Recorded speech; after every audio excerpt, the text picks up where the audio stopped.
Hi guys, welcome back to my channel. I hope you're having a wonderful day today. And today we're up to episode 8 of the Rainbow Challenge. So I'm a little bit excited for this episode, but also a little bit nervous as well. So a lot of the colours that we have left, I don't have as many books for in those colours on my bookshelves at the moment. I have accumulated about 20 more books probably since the last video because I had my birthday and I was spoilt rotten. So I unfortunately didn't get any books in the colours that are left, I don't think. There might be a black one, but other than that, none of them are the ones that are left. So without further ado, and without further anxiety from me, let's bring up the spin wheel and have a talk about it. So as you can see from the wheel, the colours we have left is white, grey, brown, yellow, and black. So I am a little bit anxious about a couple of the colours on there, not having enough books, but we'll get into that when we figure out those colours. I know for brown it's going to be trust the process, but we will see what colour we get, and I will spin the wheel now.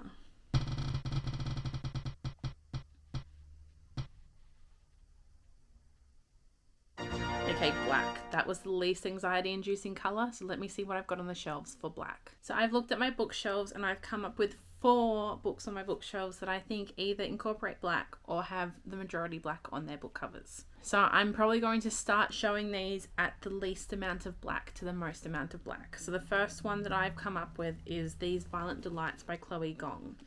Now, obviously has a lot of colours on the front, but the vast majority is black, and on the back the vast majority is black. Now, I had to stretch this out because I wanted more than just a couple of options. So this was the 4th option that I got off the shelf. Now, I've read Chloe Gong's Immortal Longings duology. I believe it might be expanded into more, but for now I've read those 2 books. I haven't delved into her initial duology.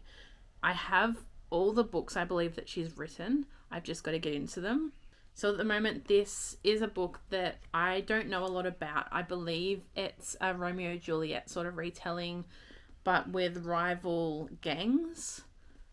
I guess that's what Romeo and Juliet sort of is as well, but it's rival gangs and Romeo and Juliet sort of inspired. So it's a duology, and I believe there's a spin-off duology that's connected to this as well that I also have. It is 440 pages long, so it is a possibility, but know that this is one of the least amount of black out of my options on it. So this is option number 1. The next option is Fury Born by Claire Legrand. So again, we have colour in the middle, but the vast majority of this book is black. The vast majority of the back is black as well. So the whole book cover, the vast majority colour is black. So I don't know a whole heap about this book. I bought it accidentally thinking it was Fireborn. I got very excited when I saw this in the shop and went, oh my god, it's that book, and it really wasn't. So I don't know a whole lot about this. I did have it saved in the library to read. It says 2 young women centuries apart hold the power to either save their world or doom it. Interesting. So like 2 perspectives 1,000 years apart. Okay, so I'm sort of getting an idea. It'll be interesting to see what it's about, but I'm not as excited for it as a lot of the other books I have chosen here. Even the last book I'm more excited about because I don't know a heap about this. So it's harder for me to get excited about it. And at the moment, I am trying to keep reading books that I'm excited about to keep my momentum going because I am starting to slow down a little bit and I don't want to slow down. I want to keep reading while I can. So this is number 2 for the options. So the next book I have as an option is The Book of Azrael by Amber V. Nicole. Now, this looks like it has less black on it than the first 2, but I think that majority of this book is in fact black, and these other colours, while they could be portrayed as yellow, are more cream in colour, so they don't really match any other colours anyway. So black is, to me, the majority of this book. I believe this is about, it's like in the ether world. It says where there are gods, there are also monsters. So there's been a god's war and people are in hiding. Someone's in hiding, denying his crown and deserting his people. And now there's an attack on those he loves that sends him back to the realm he never wished to return to. And there's a woman who makes a deal with a monster. And so she is locked in servitude to him and is forced to hunt down an ancient relic held by her most dangerous enemies, which is an army led by Sam Cale, the main male character.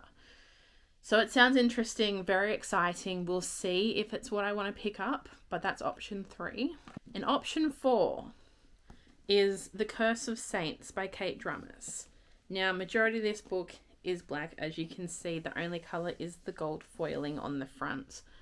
I think that this is a high contender for being read in this video because I've just received the ARC copy for the 3rd book in the series, and this is the first, and I haven't read any of the books. So I really do want to get to the ARC copy of the 3rd book. So I want to read the first 2 books in this series this month to try and get that sorted. So this is about a spy master to the queen. She has a blood oath that ensures she protects those she fights alongside, including Will, the queen's enforcer, and Arya's bitter rival. When rumors of dark magic rise in a nearby kingdom, both are sent to investigate, but when Arya's power acts beyond her god's given affinity, she risks being turned into a weapon in a war she doesn't know how to win. This sounds really interesting to me, and again, I've got the ARC copy of the 3rd book, so let me just figure out whether this is the book that I want to start this video with. Okay, so this is my stack of books, all my options. Honestly, I didn't even need to do this because we all probably know by now that I am in fact going to choose The Curse of Saints by Kate Drummers because I do have that ARC copy and I really want to read it. And if this goes okay, the 2nd book in the series might actually be the 2nd book of this video too. So the 2nd book in the series is this color. And the only different color is the blue foiling. The rest of it is black. So we will see when I finish this book if I want to continue with the series or whether I want to read another book in my stack. But until then, I will go ahead and read this book and I'll update you guys when I'm a little bit through it.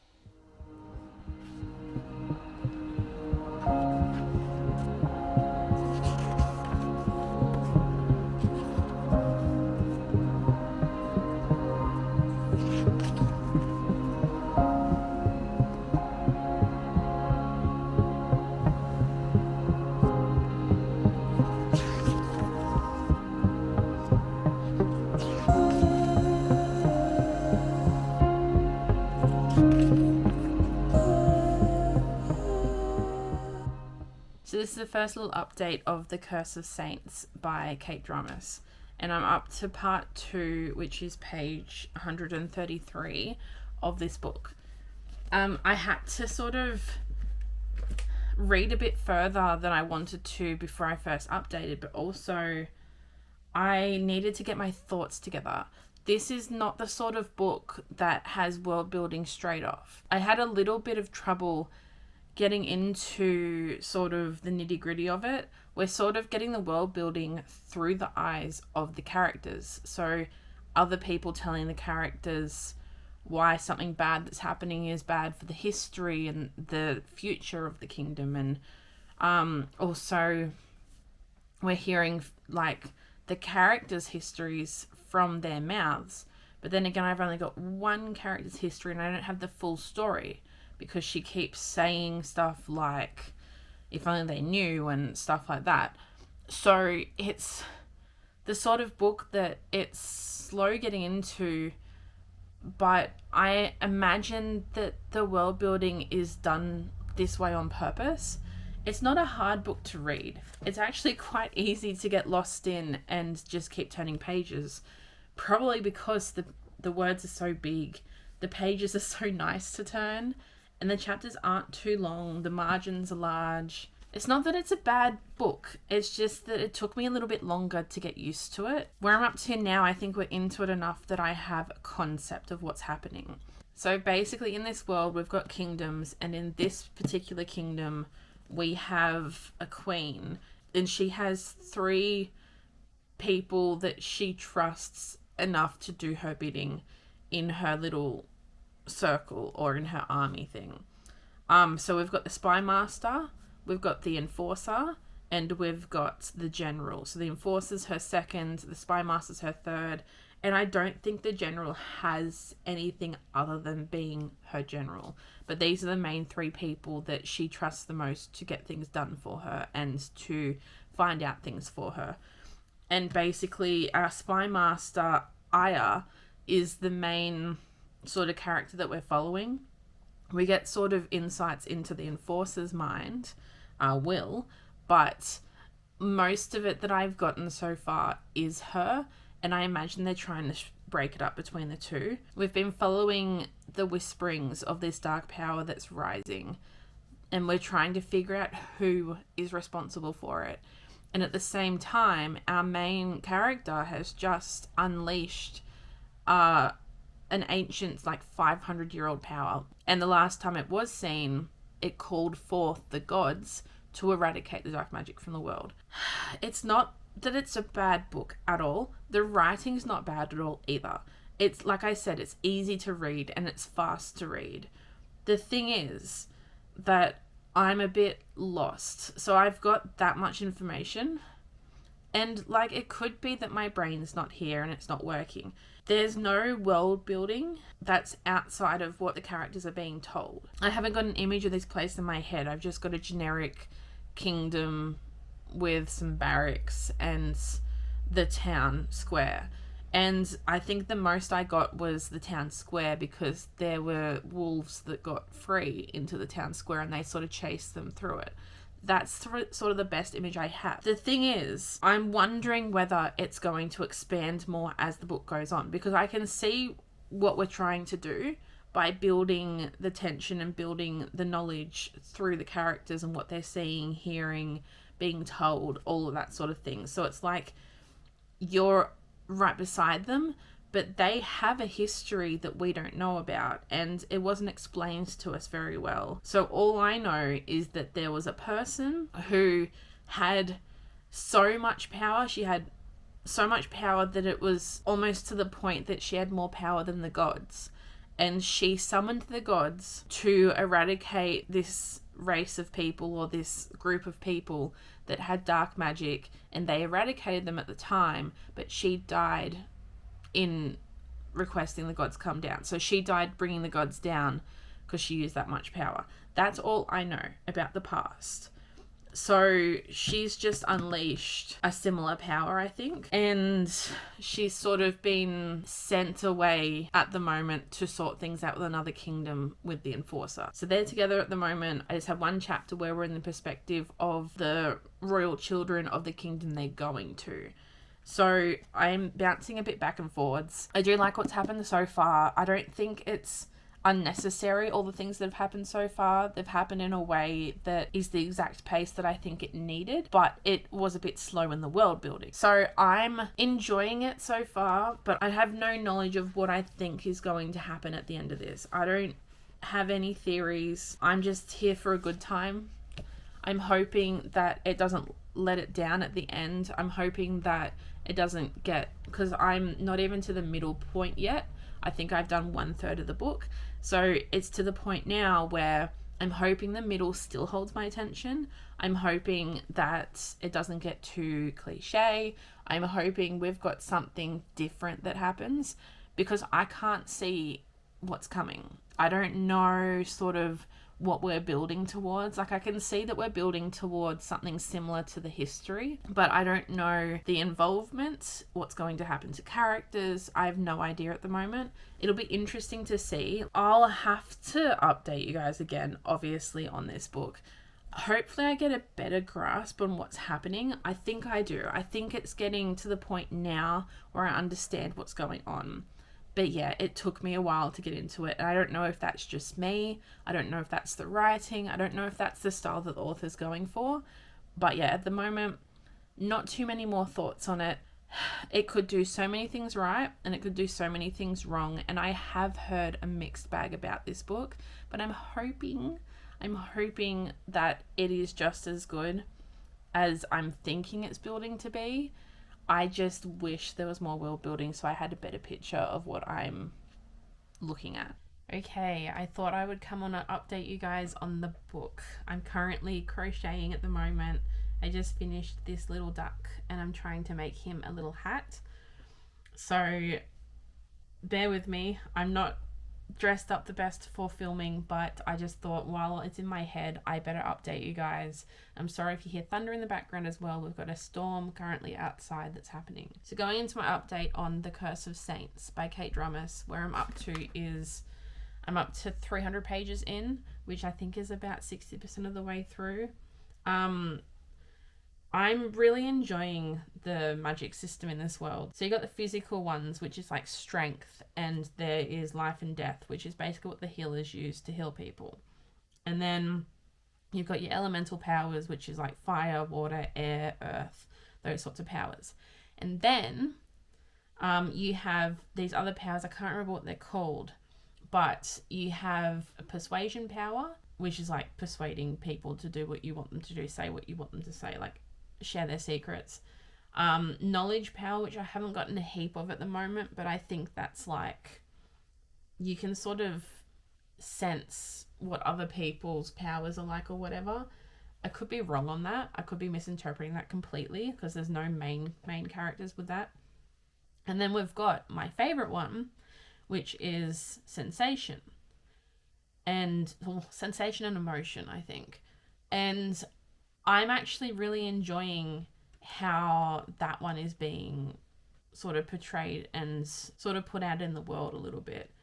So I'm especially interested in it because it's the idea that you can feel the pain of those around you, both mentally and physically, and you can inflict that as well. So if they're having like a heart attack, you can feel the pain of that heart attack happening, but you can also inflict the pain of a heart attack. And as far as emotions go, like if they're going through some mental turmoil and they're angry or whatever, you sort of know what you're feeling. And then you've got different strength levels from there. And one of our main characters has that ability, but he's also the enforcer. So he's basically called upon by his queen to torture answers out of people, and he's known for this. And so you can imagine while he's torturing these people, he's feeling what they're feeling. And he's battling and having a conflict with his acceptance from the gods and how he thinks the gods portray him and how he's definitely going to hell for doing these things that he's doing, even with his affinity. So the affinity is the power. That's what they call the power. I also am enjoying the contradiction of current beliefs, challenging the way the characters blindly follow their gods or their leaders until they face challenges. So something happens and it's challenging your belief system. So whether it's to do with the gods and what the gods have given you and what you can handle, or whether it's to do with people you trust or people you work for, and how you realize that they're not actually working with you, they're working against you, and the people that you thought were working against you could be working with you. But also trusting yourself and your abilities and what you can sort of handle and everything like that. I'm liking those dynamics because this book is not like, it has a plot and the plot is like moving along as we go. But the thing is, this is a book about character development and the development of people's morals and changing their morals when they feel that they have to suit the changes happening in the world, but also in themselves. And I'm appreciating that it's sort of putting them in situations where they have to trust people or trust each other, even though they don't trust each other normally. And they're building that trust on their morals and the people that they're following blindly and the gods that they believe in. And I'm really enjoying that because it gives it some realism, because when you get something in your life that you think you can't handle or you think is just the most negative thing that could have happened to you and there's no way out of it, you're like, well, why did the gods do this to me? Like, what is happening, and why was I put in this situation if I can't get out of it? And that idea is, I think, what is actually making this book so good.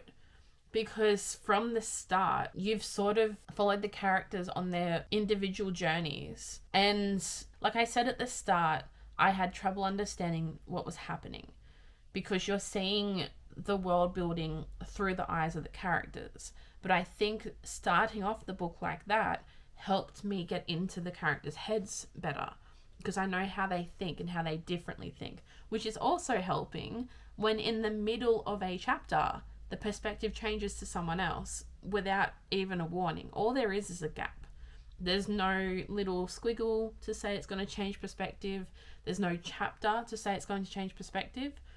The perspective just changes mid-chapter sometimes. So being in the head of the different characters is actually a lot easier now that I have had that first initial understanding happen. Because if I'm being honest, I would otherwise think that it's chaotic and messy. But I think from the way it started, it makes sense to me. Now, I know this is not what everyone else would think, because it sounds like when I'm explaining it, it sounds like mental gymnastics. And I understand that completely because I was doing mental gymnastics last night while I was reading it, trying to understand like why I was so connected to all of the characters for some reason. And it made sense that the way the book was started, that's how it got them in my head, got them in here, so that I'm thinking about them constantly and I can tell them apart based on their inside voice, which is very hard to write sometimes. So I do appreciate that. I am going to say though, there's instances in this book where the writing gets a little bit lazy. And when I say that, I mean in the way that there's not different ways to describe things. So for example, we're describing how a character is anxious. And every time we're describing how a character is anxious, their hair is messy because they've run their fingers through their hair. It's happened to 3 separate characters on multiple different occasions. And it's described the exact same way. I was running my fingers through my hair thinking about it. I was running my fingers through my hair worrying about it. All those sorts of things.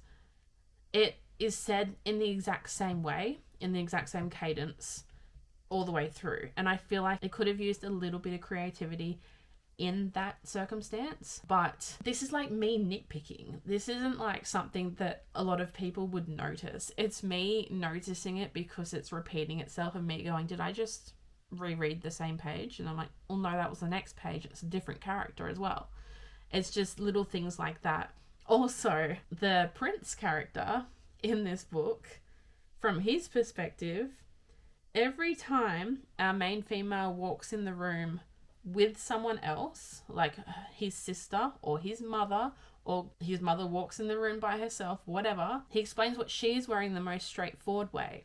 And then when he's explaining his sister or his mother's clothes and how they're dressed, he's saying that the fabric hugs their curves.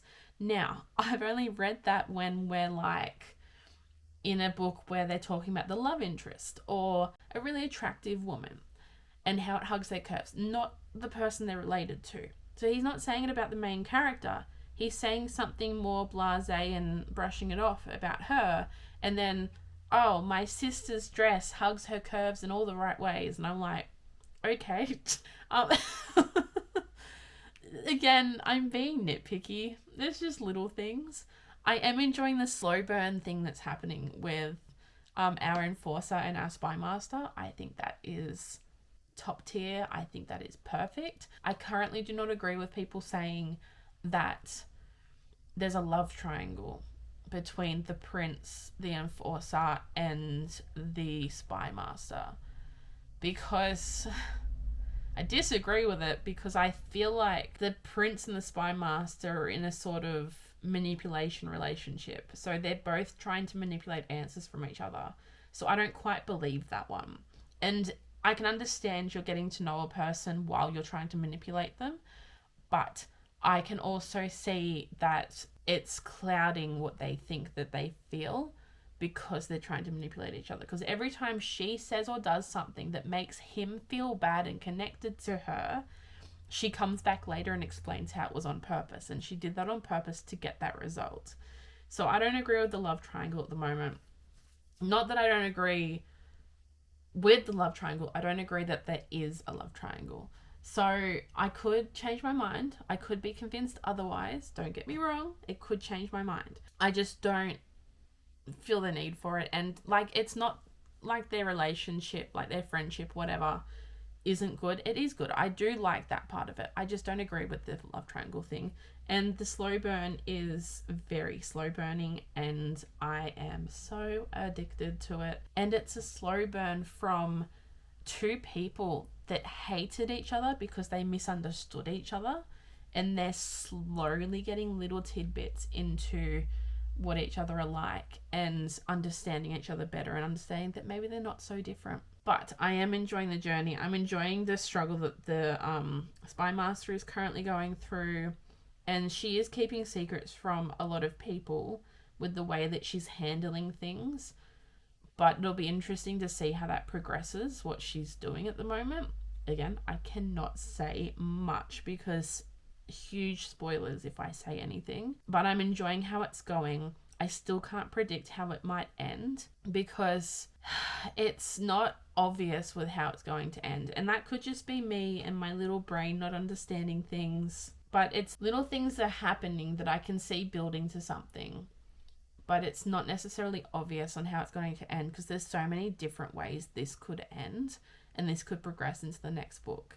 So I'm not holding out hope for anything, and I'm also not expecting anything because we're twisting and turning, but it's sort of twisting and turning into a point that I think it will make this book a lot better even. But it's just an easy read. I'm having a good time. It's not too hard to understand now, and we'll just have to see how it goes from here. But yeah, at the moment, those are the sorts of things that I'm enjoying and the sort of things that are happening. And I can't wait to pick it up again. But for now, I'm going to finish this little hat. It's going to be a cowboy hat for my little duck. Hopefully it works out because I'm having trouble with it at the moment. This is my second try. But my little duck is very happy, and I'm very happy with my duck. I will hopefully get into the book later tonight once I finish my duck and his little hat. And until then, I will be sitting here and I'll update you guys later. Okay, so I'm back, guys, and I've just gotten sort of ready for the night and had a shower and everything. So sorry for the wet hair. But I've now finished The Curse of Saints by Kate Dramas. And I literally finished this just before I had a shower, because I wanted to finish it before then. We had moments in this book that were so undeniably addictive, and there's no way that I can rate this book any less than a 4 stars, but I'm hopping myself between a 4 stars and a 4.5 stars. And I still don't know what one I'm going to rate it, but let me talk it out and see if my rating changes by talking to you about it. Okay, so I continued to love the characters and their struggles and their fights with each other's morals and their fights with their own morals. I continue to love that about this book. And I think this book's writing really makes you fully care about the characters and understand them on a deeper level. And I think that it prioritizes that over a lot of the plot. Not that the plot's not there. It's definitely there and there's definitely stuff happening. But it's definitely a priority to the author that you understand these people and what they're going through and their inner turmoil and everything like that. I'm still reeling a little bit because the slow burn romance in this book is so tantalizingly out of reach. So it's like it's slow burning. It's doing the thing. It's going slow. It's giving you what you're wanting, and all of a sudden it just takes it away. And then it'll come back. And then you'll be like, yes, this is the way we want it to go. And then it'll snatch it away. And I'm like, oh no. I just really, really, really enjoyed this book and the characters' experiences in this book. The secrets and lies are not making me feel the way I normally feel, because you understand the reasons that each character is doing what they're doing and feeling what they're feeling, because you're in their heads. And it got to a point today where I was reading it and all of a sudden he professed exactly how he felt. He said the words, "I don't want to lose you," but the build up to those words was so heart-wrenching that I was in tears, so much so that I couldn't appreciate their first kiss because I was just so distraught by what he revealed and said, and that he pays attention and he cares, and that is my love language to a T. A guy that pays attention and he cares, just the little things, and he doesn't want to lose you, and you are literally everything to him, and he's doing everything he can to protect you. I'm gonna cry again. It was just so beautiful, to the point that the author's like, yeah, here's this, and I'm gonna rip your heart out, and then I'm gonna shove it back in your chest, just pat it there and say, yeah, you're fine. I don't know how I feel about that part, but I'm like, it wasn't that it was sad, it just meant a lot, and because you're so connected to these characters and so attached to them, you just feel it so deep in here. And I definitely felt it, and I get it, and I'm here for it. I've seen people talk about how this book just didn't hit what it was trying to hit, but I can see exactly where the author wanted to take it. And to me, that is what I love when I'm reading books. I know exactly the journey I need to be on, and I'm on that journey, whether it sucks me and holds me down and keeps me there or not, I'm there for it. So when things happened in this book, I was in a bit of a tug-of-war match between my priorities for the characters and my priorities for the future of this world and the kingdoms and everything like that. And there was betrayals, and then there wasn't betrayals, and then there was more betrayals, and I'm in a tornado, and I loved it so much. I think the only reason I can't get this to a 5 stars is because there were instances that were repeated. So I mentioned the running the fingers through the hair that was repeated probably 7 times.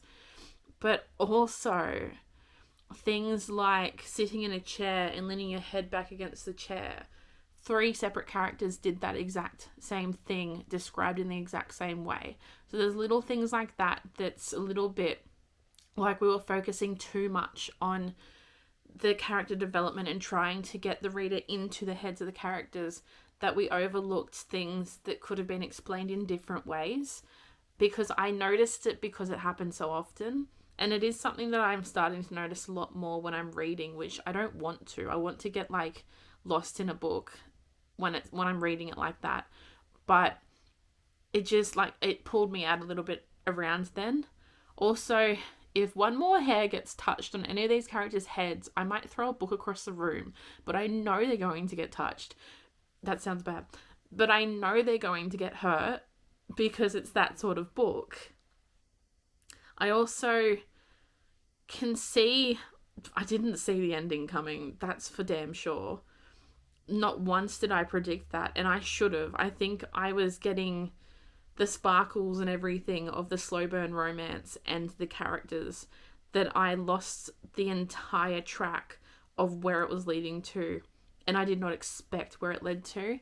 I also didn't expect the outcome of where it led to, but I can see how that would develop into more books from there. I need to think through my rating more, and I think what I'll do is I'll come back at the end of the video when I've thought about it more and sort of let you know what I rated this book, but it's between a 4 and a 4.5, so it's pretty high up there. Now for my next book that I'm going to read, I did want to read the Book of Azrael as my next book. You guys don't know me very well yet, but I am the sort of person that if I start a series, try and hold me back from finishing that series, especially when I'm given a reason. And I am given a reason because the book is also black. So I think, for my own sanity, and just because I want to, I'm going to continue the series into this book. This is by far so much longer than if I just went into the Book of Azrael. It is like 200 pages longer than the last book I read. But I think that I can fly through this one just as well because of the writing style and how I flew through the first one. Like, I had to force myself to slow down the first one so that I wouldn't read it too fast.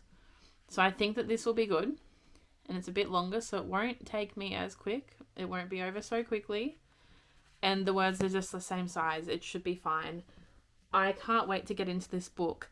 I do have to read my local book club's book first, because we have book club on Wednesday and it's currently Friday night, and I want to finish that book and get it over and done with so that I can come back and live in this world with these characters, because I'm now so attached to them that they feel like my own friends, my own family, and I don't want to let them go yet. So I will read that book for my book club, and then I'm going to come back into this book and we will see how we go. I'm going to have to stop myself from picking this up just so I finish that other book first. But I will update you guys when I do start this book.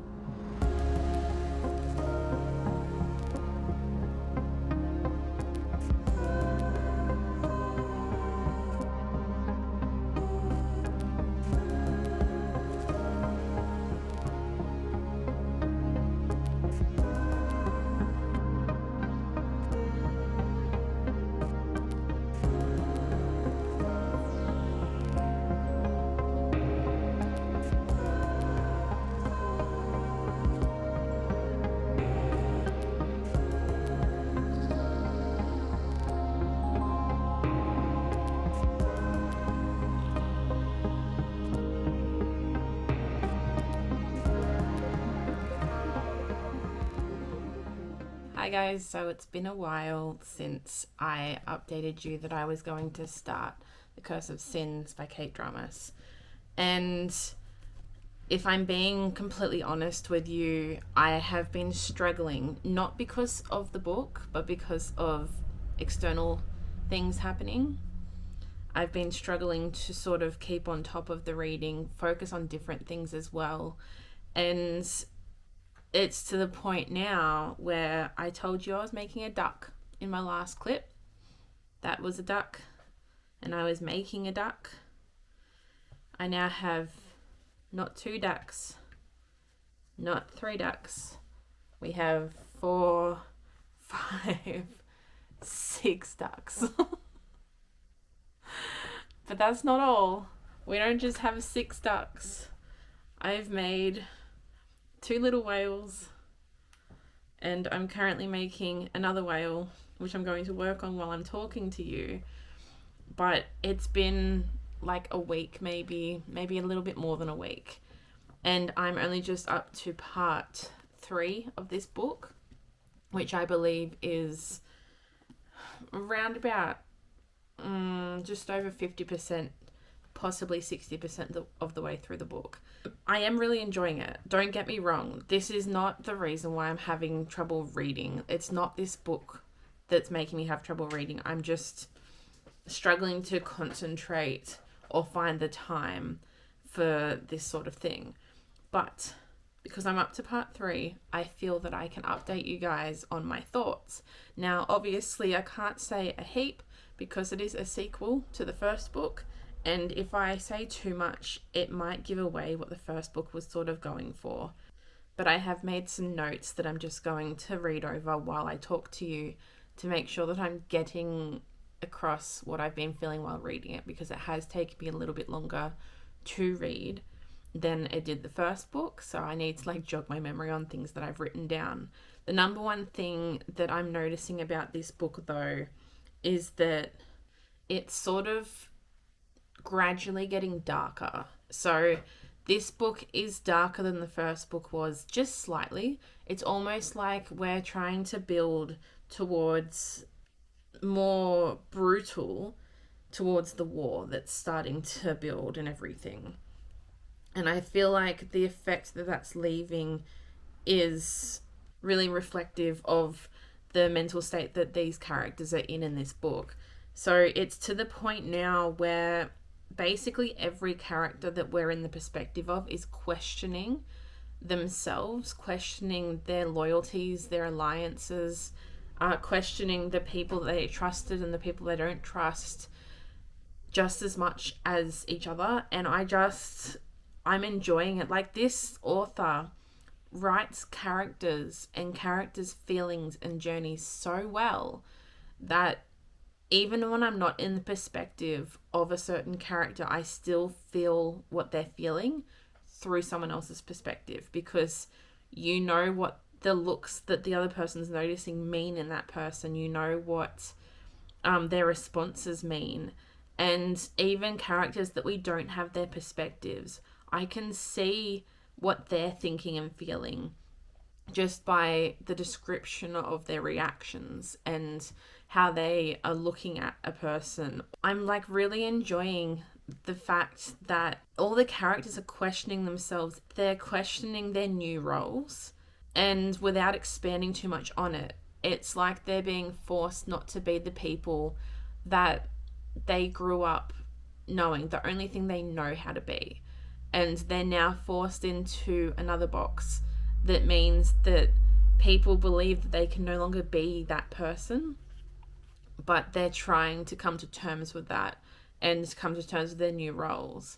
I also have noticed that the loss of autonomy for certain characters is really portrayed so well, and their reactions to it, and you're sort of in this person's head as they're going through this downward spiral into trying to trust certain people and realizing maybe they shouldn't trust those people, but also when they're retaliating for their belief of what they've just discovered or lies they've discovered or whatever, they're noticing that they shouldn't be taking it out on that person because that person isn't in control. And you can feel the emotions, and you feel the sidestepping that characters are doing from each other, and it's exactly how I think when I'm anxious or when I'm overthinking something too much. And the reactions that you have lashing out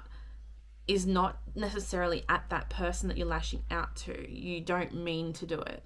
And I'm loving that the author just hits the nail on the head for exactly what that feels like. And it's just written so well. Yes, there is parts in it, like the first book, that are repeated. There's not as many, but there are still parts that are repeated that I feel are just sort of, it's like we made the same description for a different character that we did for the first one, but we were meant to come back and fix it, but we didn't because we're focusing so much on the characters. So these books are definitely like character-driven books. Like, they have a plot, but you are in the characters' heads whether you like it or not. You are feeling what they're feeling. You're experiencing what they're experiencing. And I honestly have not found a character... I say that. There is one character that I don't understand yet, but we don't have her perspective. But you understand the motives behind what certain characters are doing. Like, even people that aren't necessarily doing the right thing, you know why they're doing it, and you can sort of list reasons why to them that is the okay thing to do. But then you've got the other perspective of the other person who knows the other side of the story and why what they're doing makes sense and is good for what they're doing and what they're thinking. And it's sort of contradicting in my brain on what characters I'm like rooting for in a way. But I'm enjoying this book so much, just as much as the first one. It started off where we left off in the first one, but it did start a little bit slow as we were sort of discovering people's new roles. We're going now across the ocean. So we've got 2 characters on the main sort of kingdom and 2 characters across the ocean that they had in the first book. And when something drastic happens in one, they switch perspectives over the ocean to the next one. And it's... At first, when it happened, I was like, no, like, I'm waiting for a chapter to go back to see what happened there. But I understand why it's doing it, because it's gripping you. It's making you want to continue reading. It's almost like you're watching a TV show and something drastic happens and then it switches perspectives and you're like, what happened? And you continue watching until you go back to that perspective. And it's just, it's captured my attention, and I understand it completely. It's probably one of the most in-depth character driven books or series that I've read in a while, and that is so refreshing, and I'm just having the best time reading it. Like I said, it's getting darker. So darker things are happening. Like something just happened that I literally gasped when I read it, because I was like, who would even think of doing that there? But it's like a step in either a right or wrong direction for the character involved. And I don't honestly know whether this character's going to be able to handle what just happened. The author gets in my head with these characters, and I put down this book and I can't stop thinking about them. I've been dreaming about these characters, which hasn't happened since I was reading Sarah J. Maas's series for the first time, where you get really in-depth in characters. So I'm just sort of putting that as my update now. I have like 40% of it or 45% of it left, and I probably won't update you guys again until I finish the book, whenever that is. I'm hoping to charge through a lot of it today. We've got like a small little crochet business in my family, and we're like doing our first market soon. So we're like pumping out a lot of things, as you saw from the amount of ducks that I've made and little whales. And I've just been focusing on that as well while my mind's not quite here. I will let you guys know what my thoughts are at the end. Until then, I'll be making a lot of things crochet-wise and trying to finish this book today if I can. I think I've got 270 pages left, so we'll see how that goes. But until then, I will talk to you later. Okay, so I have now finished The Curse of Sins by Kate Dramas, and I don't have much to add to my last clip that I filmed, but I loved this book so much. I didn't enjoy it as much as the first one, just slightly, because I think it was longer for no reason. I think it could have been shortened a little bit, but that's my typical response to a lot of sequels that go this thick this quickly. The ending, when we're discovering everything at the end, I honestly don't know how it's going to go forwards, and I have, in full transparency, already read 10% or listened to 10% of the third book on the audiobook ARC copy that I've got. So I definitely went straight back into it, and these books definitely just roll into each other. So they're basically just one whole book separated into 3. At the moment, I'm listening to that. I finished this. I rated it 4 stars, and the first one was 4.5 stars. So this series is so much better than I thought it was going to be, from what I had heard from people. Honestly, this has been sitting on my bookshelf since the first book came out, and I was intrigued by the cover. Just to think that this was one of those books that's been on my bookshelf for so long that I didn't realize was so good and something that I really wanted to read. Admittedly, there was a whole lot of other things happening outside of reading this that prevented me from sitting down and reading it. Like, we've been busy preparing for a market stall and doing everything for that, and I've been editing this video when I can between that and trying to get all other life stuff sorted as well in the meantime for that. I did get through it. I did enjoy it. It just was a little bit slower, which is okay. I still got this video done before the end of the month, and I will be reading the third book before the end of the month. So I hope you guys enjoyed that video. We have 4 more episodes of the Rainbow Challenge left in the year, which means there's 4 more colours to choose from. I'm looking forward to a couple of the colours. A couple of them, like I said at the beginning of the video, are going to have to just trust the process, because there is a couple of colours that I'm going to have to stretch a little bit to make the books on my bookshelf suit those colours. So until then, I'll see you in the next video. I hope you have a wonderful rest of your month, a wonderful rest of your year even, and I'll see you in the next Rainbow Challenge video. Bye.